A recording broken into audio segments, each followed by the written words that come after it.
नमस्कार दोस्तों, मैं राजिका अग्रवाल। आज की इस क्लास के अंदर हम बात करने वाले हैं पादपों में जनन की यानी कि रिप्रोडक्शन इन प्लांट्स। देखिए, लास्ट क्लासेस के अंदर हमने जीवों में जनन की बात की थी, जिसमें सेक्सुअल रिप्रोडक्शन के अंदर मेल गैमीट फीमेल गैमीट को ये साथ फ्यूज करता है और इस प्रक्रिया को हम कहते हैं फर्टिलाइजेशन, जिसके फलस्वरूप एक कोशिका बनती है जिसे कहा जाता है युग्मनज यानी कि जायगोट। अब इस जायगोट में डिविजन्स होते हैं और ये विभाजित होकर एक जो है एम्ब्रियो का एक भ्रूण का निर्माण करते हैं, जो कि आगे जाके एक नया बच्चा बनाता है। अब अपन बात करेंगे पादपों में जनन की यानी कि रिप्रोडक्शन इन प्लांट्स। दोनों तरीके से होगा।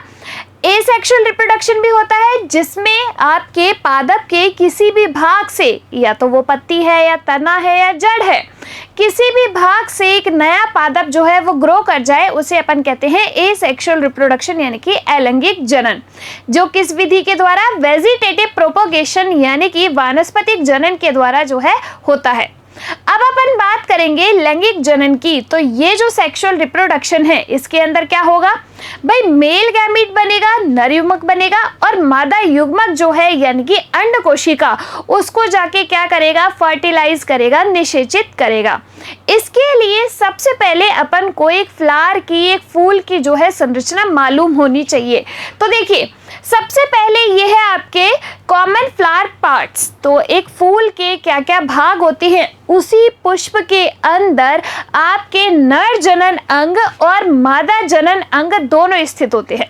देखिए, एक फ्लावर की स्ट्रक्चर में जो बिल्कुल बीच में इस तरीके से प्रेजेंट है, इसको क्या कहा जाता है, ये है आपका स्त्री केसर। क्या है ये? स्त्री केसर, जिसे अपन कहते हैं पिस्टिल। अब स्त्री केसर के 3 भाग होते हैं।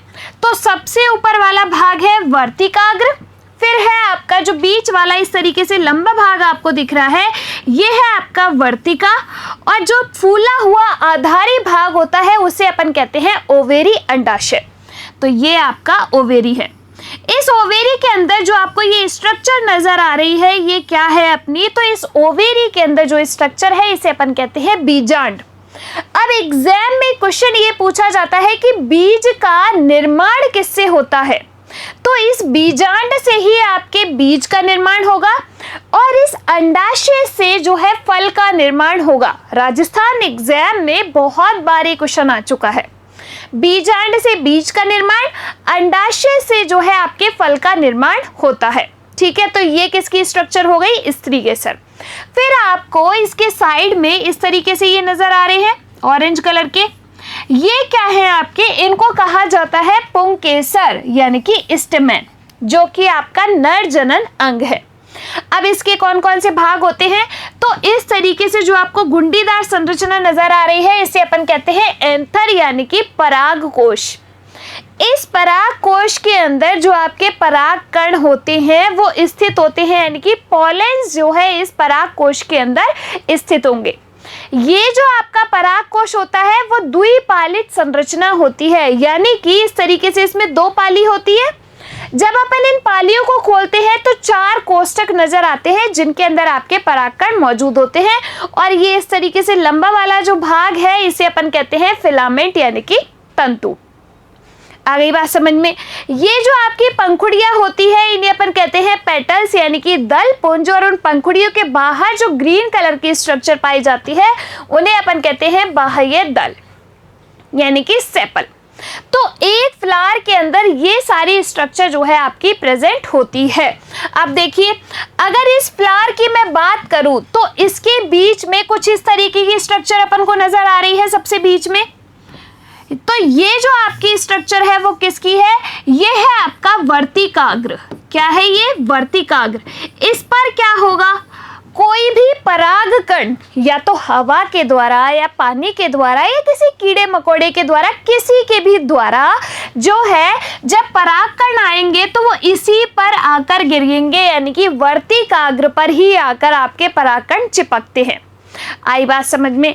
ये जो आपको लंबा वाला पार्ट नजर आ रहा है इसे अपन कहते हैं वर्तिका, और ये जो आधारी फूला भाग है इसे कहा जाता है अंडाशय यानी कि ओवेरी। इस अंडाशय के अंदर जो प्रेजेंट होती है इस तरीके से स्ट्रक्चर, इसे अपन कहते हैं बीजांड। अब इनसे किसका निर्माण होगा, तो बीजांड से आपका बीज का निर्माण हो जाएगा और अंडाशय से आपके फल का निर्माण हो जाएगा। आई नहीं आई बात समझ में। इसके बाद जो आपको इस तरीके से साइड में यूं नजर आ रहे हैं, ये क्या है आपके, इनको कहा जाता है आपके पुंकेसर। क्या कहा जाता है, पुंकेसर कहा जाता है। इन पुंकेसर का जो ऊपरी पालित भाग है इसे क्या कहा जाएगा, परागकोश कहा जाएगा, जिसके अंदर परागकण मौजूद होंगे। और जो इस तरीके से डंडीनुमा संरचना है इसे अपन कहते हैं फिलामेंट तंतु। ये जो पंखुड़ियां हैं इन्हें कहते हैं दल पुंज, और बाहर की साइड जो ग्रीन वाला पार्ट है इन्हें कहा जाता है सेपल यानी कि बाह्य दल। इस तरीके से एक फ्लावर की स्ट्रक्चर जो है वो आपकी कंप्लीट होती है। आई नहीं आई बात समझ में। अब अपन को पढ़ना है क्या, रिप्रोडक्शन इन प्लांट्स। तो सेक्सुअल रिप्रोडक्शन इनके अंदर होगा कैसे, इसके लिए नर जनन अंग चाहिएगा और मादा जनन अंग चाहिएगा। सिंपल सी बात है। तो देखिए आपके है नर जनन अंग और ये है आपके मादा जनन अंग। नर जनन अंग के अंदर जो आपका एंथर है यानी कि जो पराग कोश है, ये पराग कोश के अंदर क्या प्रेजेंट है, अपने पराग कण। क्या, पराग कण यानी कि पॉलेंस प्रेजेंट है। ठीक है भाई, ये जो आपका पराग कोश है ये द्विपालित होता है। कैसा होता है, द्विपालित। और इसमें कितने कोष्ठक होते हैं, जब इसको खोला जाता है तो इसमें 4 कोष्ठक होते हैं। कितने, 4 कोष्ठक जो है आपके इस पराग कोश के अंदर होते हैं, जिसमें आपके परागकण मौजूद होते हैं। अब ये परागकण जो है आपके कहाँ पर जाकर गिरते हैं, तो ये जो मादा जनन अंग है इसका जो ऊपरी भाग है इसे कहा जाता है वर्तिकाग्र। इस पर आकर ये गिर जाते हैं। अब देखो भाई साहब आगे क्या होगा, जो बीच वाला पार्ट है इसे अपन कहते हैं वर्तिका, और जो आधारी फूला हुआ भाग है इसे अपन क्या कहते हैं, अंडाशय कहते हैं। और इस अंडाशय के अंदर अपना क्या प्रेजेंट है, बीजांड प्रेजेंट है। तो ये क्या है आपका बीजांड। बीजांड से किसका निर्माण होगा, बीज का निर्माण होगा। और इस अंडाशय से जो निर्माण होगा वो किसका निर्माण होगा, फल का निर्माण होगा। ठीक है, ये जिस पर टिका हुआ है यानी कि जिस पर प्रेजेंट होता है उसे अपन कहते हैं बीजांडासन। अब क्या होगा देखो, इसके अंदर सेक्सुअल रिप्रोडक्शन होगा कैसे। ये आपके परागकोश के अंदर परागकण प्रेजेंट है। इन परागकणों का इस वर्तिकाग्र पर जाना क्या कहलाता है, पॉलिनेशन कहलाता है, यानी कि परागण कहलाता है। क्या, इस परागकणों का वर्तिकाग्र पर जाना पॉलिनेशन यानी कि परागण कहलाता है। तो इसमें सेक्सुअल रिप्रोडक्शन किसके थ्रू होगा, पॉलिनेशन परागण के थ्रू होगा। अब परागकण क्या हुए, या तो मान लो कि हवा चल रही है उनके साथ उड़ जाते हैं क्योंकि बहुत ज्यादा हल्के होते हैं, या फिर कोई कीड़े मकोड़े हैं वो जो है इन फ्लावर्स पे बैठते हैं तो इनके पंखों में चिपक जाते हैं, इनके पैरों पे चिपक जाते हैं, क्योंकि इन परागकण के अंदर एक चिपचिपा पदार्थ पाया जाता है। तो या तो उन कीड़े मकोड़ों पे या फिर जो है जल के द्वारा बह कर ये कहाँ जाते हैं, वर्तिकाग्र तक जाते हैं स्त्री केसर की। अब यहाँ पर आगे क्या होगा कि जब ये परागकण वर्तिकाग्र पर जाएंगे, अब इस वर्तिकाग्र से होते हुए जो है एक पराग नली बनेगी। क्या, एक पराग नली, जिसके अंदर आपका क्या होगा, उस पराग नली के अंदर आपके 2 नर युग्मक होंगे। क्या, इस तरीके से 2 नर युग्मक होंगे उस पराग नली के अंदर, मेल गैमीट। तो देखो आपके जो बीजांड की स्ट्रक्चर होती है ना, इस तरीके से मान लीजिए ये क्या है, आपका बीजांड है। ठीक है, अब ये पराग नली यहां से इस तरीके से आई और इस बीजांड द्वार से होते हुए जो है प्रवेश करेगी। इस बीजांड के अंदर जो है 7 कोशिकाएं प्रेजेंट होती है, 8 न्यूक्लिएटेड। तो 3 कोशिकाएं तो यहां पर प्रेजेंट होती है, 3 कोशिकाएं आपकी इस तरीके से यहाँ पर प्रेजेंट होती है और 1 कोशिका आपकी बीच में प्रेजेंट होती है जो कि डबल न्यूक्लिएटेड होती है, द्विकेंद्र की होती है। कोशिका तो कितनी हुई, 7, केंद्र कितने हुए, 8। अब एग्जाम में क्वेश्चन क्या पूछा जाता है कि त्रिसंलयन किसे कहते हैं, तो त्रिसंलयन का मतलब क्या है, क्वेश्चन यहाँ से बनेगा, या फिर द्विनिषेचन से क्वेश्चन बनेगा।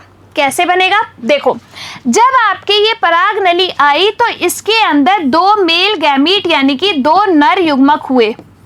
अब इन दोनों नर युग्मकों में से जो एक नर युग्मक है, मेल गैमीट है, वो क्या करेगा, ये जो आपकी अंड कोशिका है ना, एग सेल, उसको जाके फर्टिलाइज करेगा। तो एक निषेचन तो ये हो गया, ठीक है, इससे हो गया बीज का निर्माण। फिर आपके जो है जो दूसरा नर युग्मक होता है वो क्या करता है, जो ये डबल न्यूक्लिएटेड सेल है जो आपकी बीच में मध्य में स्थित जो कोशिका है उसको जाके फर्टिलाइज करेगा। तो 2 बार निषेचन हुआ, एक अंड कोशिका का और एक ये बीच वाली कोशिका का। तो इसीलिए अपन इसको क्या कहते हैं, द्विनिषेचन कहते हैं, ठीक है। और साथ के साथ एक केंद्रक इस नर युग्मक का और 2 केंद्रक इस सेल के, क्योंकि ये बाय न्यूक्लिएटेड सेल है ना भाई, तो ये जो है 3 केंद्रक आपस में मिलते हैं। इसी वजह से इसको क्या कहा जाता है, त्रिसंलयन कहा जाता है। आई बात समझ में? तो ये क्या हो गया यहाँ पे, त्रिसंलयन। तो इसने एक नर युग्मक ने इसको जब फर्टिलाइज किया तो इसने कर लिया आपके बीज का निर्माण, क्योंकि अंड कोशिका और नर युग्मक मिले, बीज का निर्माण हो गया। इसने जो है आपके क्या बना लिया, भ्रूण पोष का निर्माण कर लिया, जो कि इस भ्रूण को क्या करेगा, पोषण प्रदान करेगा जब तक इसका डेवलपमेंट होगा। आई बात समझ में? तो इस तरीके से जो है ये आपके नर जनन अंग और मादा जनन अंग इस तरीके से पार्टिसिपेट करते हैं किसमें, सेक्सुअल रिप्रोडक्शन के अंदर। आगे बात समझ में?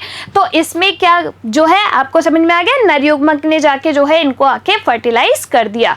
इस प्रोसेस को जब आपके परागकण वर्तिकाग्र पर आते हैं, इसे अपन कहते हैं पॉलिनेशन यानी कि परागण। अब देखिए, अब अपन बात करते हैं किसकी, इस पॉलिनेशन की, जिसे कहा जाता है परागण। तो परागण का मतलब क्या होता है कि आपके जो परागकण है यानी कि पुंकेसर है, उनका कहां पर आना, स्त्री केसर की वर्तिकाग्र पर आना क्या कहलाता है, पॉलिनेशन कहलाता है। तो उस पॉलिनेशन के अंदर क्या हुआ, देखिए ये आपका वर्तिकाग्र वाला सिरा है, यहाँ पर क्या आ गए, आपके पॉलन ग्रेन्स यानी कि परागकण आ गए। अब इन परागकणों के आने के बाद यहाँ पर एक क्या बनी, परागनली बनी, जिसके अंदर क्या है, नर युग्मक है। उस नर युग्मक ने जो एग सेल है, अंड कोशिका है, उसको जाके क्या कर दिया, फर्टिलाइज कर दिया, जिससे आपके फर्टिलाइजेशन से क्या बना, जायगोट बना और आगे जाके एम्ब्रियो बना, जिसने आपके एक बीज का निर्माण जो है वहां पर कर लिया, यानी कि एक नया बीज जो है वो बन गया। किस प्रोसेस के थ्रू हुआ, पॉलिनेशन परागण के थ्रू हुआ, ठीक है। अब देखिए ये जो आपका परागण होता है ये 2 टाइप का होता है, एक होता है सेल्फ पॉलिनेशन, दूसरा होता है क्रॉस पॉलिनेशन। सेल्फ पॉलिनेशन यानी कि स्व परागण, स्व का मतलब अपना, यानी कि किसी पुष्प में परागकण उसी पुष्प की वर्तिकाग्र पर गिरे तो उसे अपन कहते हैं स्व परागण यानी कि सेल्फ पॉलिनेशन। फिर आपका आता है क्रॉस पॉलिनेशन यानी कि पर परागण। क्रॉस यानी कि दूसरा, पर यानी कि दूसरा, तो यानी कि एक जब आपके फ्लावर से परागकण दूसरे पुष्प की वर्तिकाग्र पर जाकर गिरेंगे तो उसे अपन कहते हैं क्रॉस पॉलिनेशन यानी कि पर परागण। इस डायग्राम के अंदर देखिए सेल्फ पॉलिनेशन स्व परागण समझा रखा है कि ये जो है आपके क्या है, इस पराग कोश के अंदर परागकण है जो कि इसी की वर्तिकाग्र पर आकर गिर गए, तो ये हो गया आपका सेल्फ पॉलिनेशन स्व परागण। इस पुष्प के अंदर क्या हुआ कि ये आपका एक पुष्प है और ये दूसरा फ्लावर प्लांट है, यहां से ये जो है पराग कोश से परागकण इसकी वर्तिकाग्र पर आए हैं, यानी कि दूसरे प्लांट के वर्तिकाग्र पर आ जाए तो इसको कहते हैं पर परागण यानी कि क्रॉस पॉलिनेशन। आई बात समझ में? चलिए अब देखिए कि आपके जो स्व परागण होता है वो 2 तरीके का होता है। सेल्फ पॉलिनेशन जो होगा वो 2 तरीके से होगा। कैसे? जैसे मान लो आपके पास एक फ्लावर है, ठीक है, एक पौधा है, उस पौधे के अंदर ऐसा तो है नहीं कि एक ही फूल आएगा, फूल तो काफी सारे आते हैं। तो अगर उस पौधे में एक फूल है, उस फूल के पुंकेसर जो है यानी कि परागकण उसी फूल की वर्तिकाग्र पर गिरे तो उसे अपन कहते हैं ऑटोगैमी। क्या कहा जाता है? ऑटोगैमी। एक ही पुष्प में, यानी कि मान लीजिए ये क्या है? वर्तिकाग्र, ये वर्तिका, ये अंडाशय, और ये आपके क्या है? परागकोश। अब इन परागकोश से परागकण जो है इसी पुष्प की वर्तिकाग्र पर आ गए तो इसे अपन ने क्या कह दिया? ऑटोगैमी कह दिया। आई नहीं आई बात समझ में? अब मान लो कि उसी आपके प्लांट है, उसमें एक दूसरा फूल भी है बेचारा, वो भी झाग रहा है कि भाई कुछ हमारा भी देख ले। तो अगर उस ही प्लांट के एक पुष्प से दूसरे पुष्प पर पुंकेसर जो है परागकण स्त्री केसर पर जाते हैं तो उसे क्या कहा जाता है? गीतोनोगैमी कहा जाता है। एक ही पादप के दो पुष्पों के मध्य प्लांट एक ही होगा लेकिन फूल क्या होंगे? अलग अलग होंगे, तो इसे कहा जाता है गीतोनोगैमी। तो ये क्या हो गया आपका? स्वपरागण यानी कि सेल्फ पॉलिनेशन। फिर आपका आता है क्रॉस पॉलिनेशन। क्या? Cross pollination. तो क्रॉस पॉलिनेशन के अंदर क्या होगा? एक प्लांट है और ये दूसरा प्लांट है, एक प्लांट के पुष्प के परागकण दूसरे प्लांट के पुष्प के स्त्री केसर पर गए तो उसे अपन क्या कहते हैं? क्रॉस पॉलिनेशन पर परागण। आई बात समझ में? चलिए आगे चलते हैं।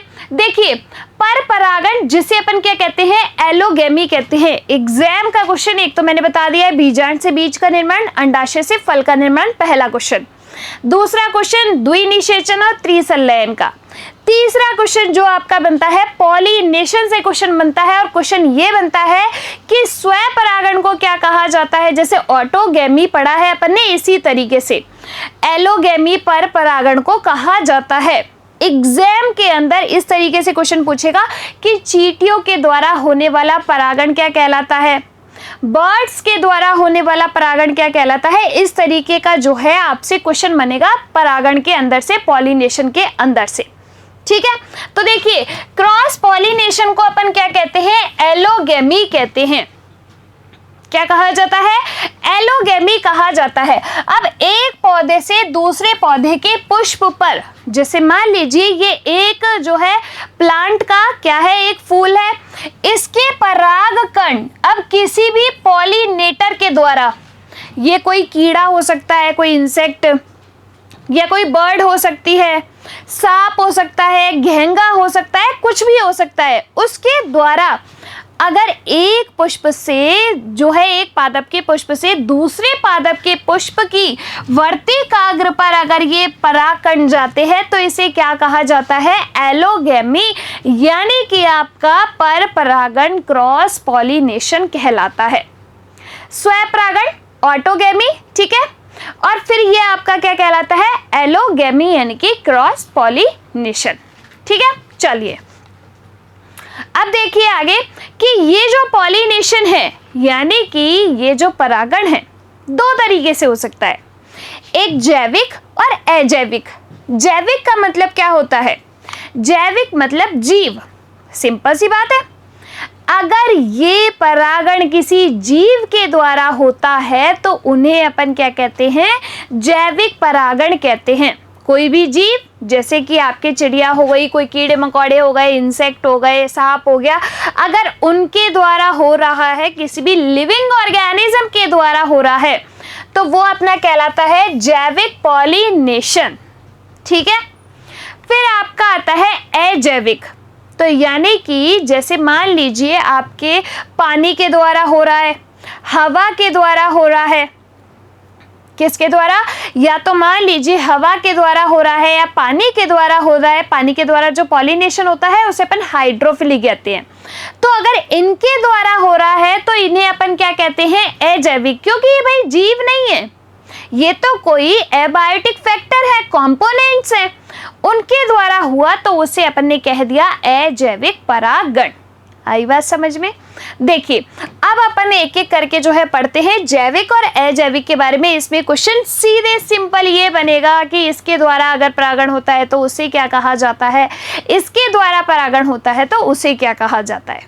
ठीक है, चलिए देखिए, अगर आपके किसी भी कीड़े के द्वारा, इस तरीके से किसी भी कीड़े के द्वारा परागण होता है तो उसे कहा जाता है एंटेमोफिली।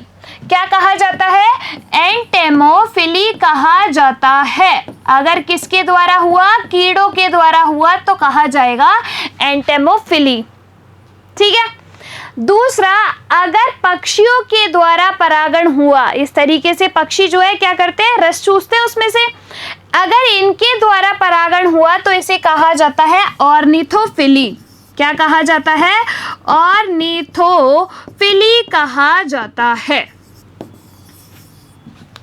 ठीक है।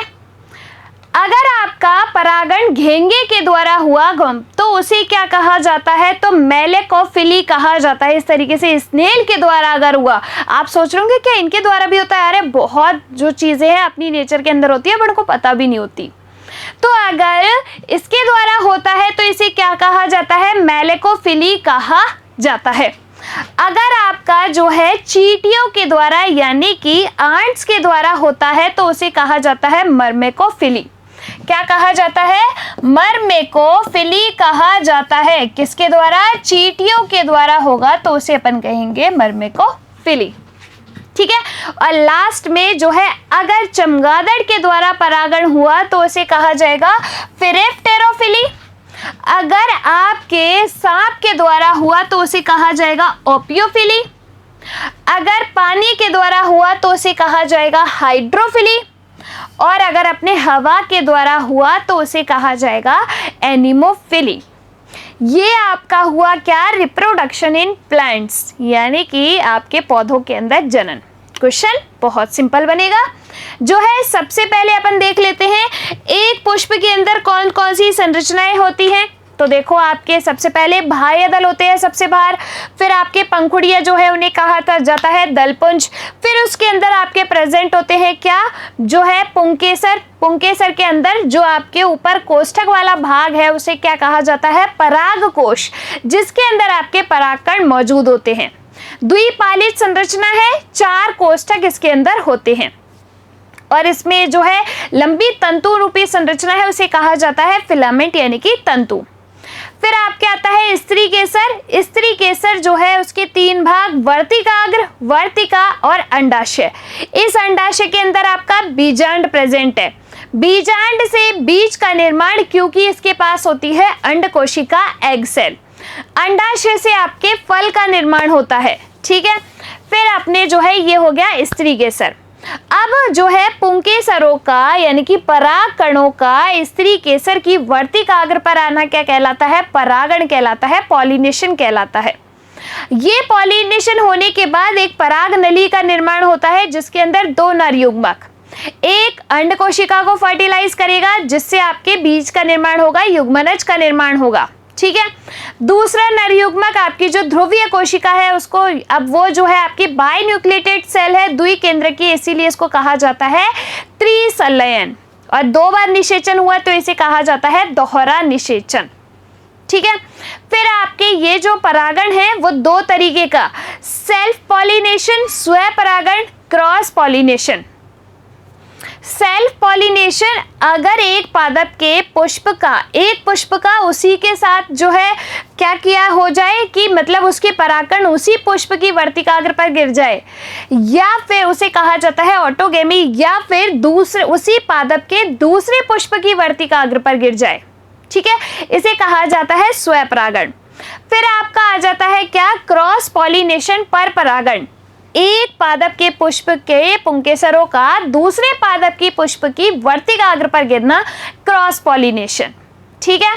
अब ये आपके जो है जैविक और अजैविक, यदि किसी भी जैविक यानी कि किसी भी लिविंग ऑर्गेनिज्म सांप के द्वारा हो रहा है, चींटियों के द्वारा हो रहा है, घेंगे के द्वारा हो रहा है, या फिर आपके किसी बर्ड्स के द्वारा हो रहा है, कीड़े के द्वारा हो रहा है, तो ये आपका क्या है? जैविक परागण। अगर ये आपके पानी के द्वारा हो रहा है या हवा के द्वारा, वर्षा के द्वारा हो रहा है, तो इसे कहते हैं अपन अजैविक परागण। इसी के साथ आपका ये जो टॉपिक है वो कंप्लीट होता है, रिप्रोडक्शन इन प्लांट। अब मिलेंगे अपन अगली क्लास में, तब तक के लिए आप लोग जो है इसको पढ़ते रहिए, रिवाइज करते रहिए। धन्यवाद।